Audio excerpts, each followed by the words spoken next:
My brother played guitar. He was pretty good. And then my neighbor played guitar as well. And like we went over to his house and we were watching he put on Crossroads with Ralph Macchio.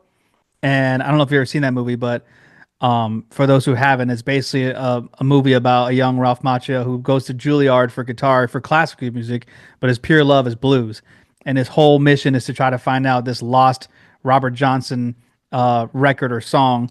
And he just going all the way down to the fucking, Mississippi Delta to try to figure it out. And it's like a whole kind of like road trip, but music style. Wow. And the whole movie is just, it's like there's Steve Vai comes in it and he's soloing. And like you watch the whole movie and you fall in love with the blues, like and not just the music, but also just like the style of a blues man. Like there's Yeah. parts where he gets broken up with and he just starts playing his guitar. Yeah. And I was Absolutely. like, I love that, man. I was already that guy and I was 11. Yeah, same here. Yeah, that was me. That was what Blues Brothers did for me. I just love that whole lifestyle. The idea of piling all these guys into the car and running from the cops and making it gig to gig to gig to make your money. I was like, dude, I want to travel around with my friends and go gig to gig to make a few bucks. And it's funny actually because Blues Brothers, there's that famous scene in Blues Brothers where they walk in and they're like, "Oh yeah, we're the good old boys," and they like play that show at the country bar. Right. Uh, well, when I was like probably 18 or 19, Steve Miller was playing a show in Sun Valley, Idaho, and I was playing in town that same day, and my friends and I had been joking like, "Oh, you should just go like see if you can sneak in and open the show for him." Well, I was driving out of town and I saw the venue and it was like this little club, and I was like, you know what? I'm gonna go check it out. So I went over there with my guitar and I went to the front door and the front door was locked. The people were lined up. So then I went to the back door and the back door was unlocked. So I walked in and this lady was like, "What are you doing?" And I was like, just ignored her. I was just like, I'm just gonna, what would somebody do that was supposed to be here? So I just ignored her and I like, they had the red velvet rope. I took the velvet rope off and I walked up the stairs and she's like, "Well, he obviously knows where he's going." And I went upstairs and there was all these people and they were like, um, uh, "What are you doing here?" And the sound guy kind of recognized me from around town. And I was like, "Oh, I'm just checking it out." And he said, "Oh, are you opening?" And I said, uh, "Sure." And he goes, "Hold on, let me check on something." So I was like, man, I was like, I'm gonna get kicked out. And then next thing you know, he comes up and he says, "All right, you got to be done by 8:30 or whatever time, 9 o'clock or whatever." And I was like, okay. I opened for Steve Miller. No way.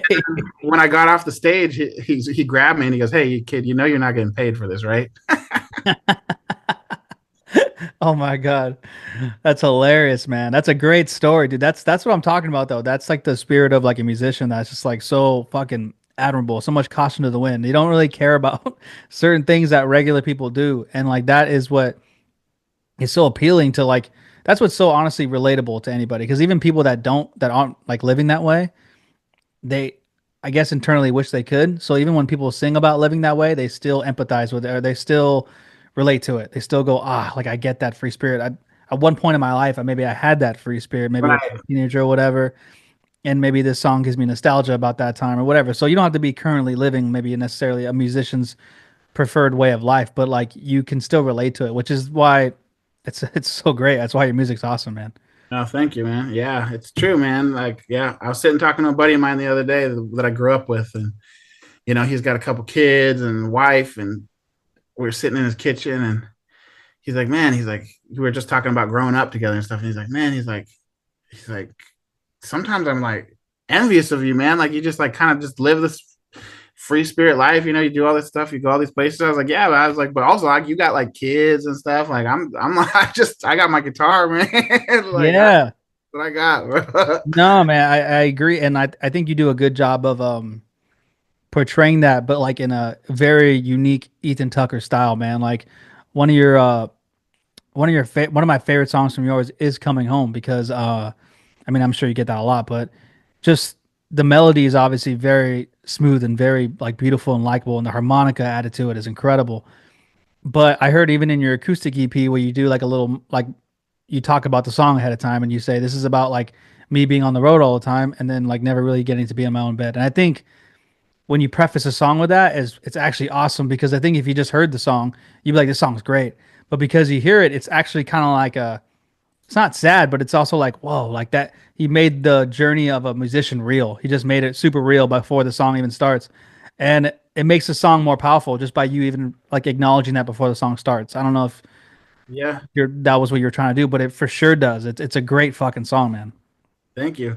You know, that song, I wrote that song originally. I wrote it about my own experience, but I wrote that song originally for another like reggae, like a very, very well-known reggae band in the scene. And I wrote it for them because they were doing an acoustic type of album and they were looking for some new songs. And so I wrote that for with them in mind. It was from my own experience, but I wrote this.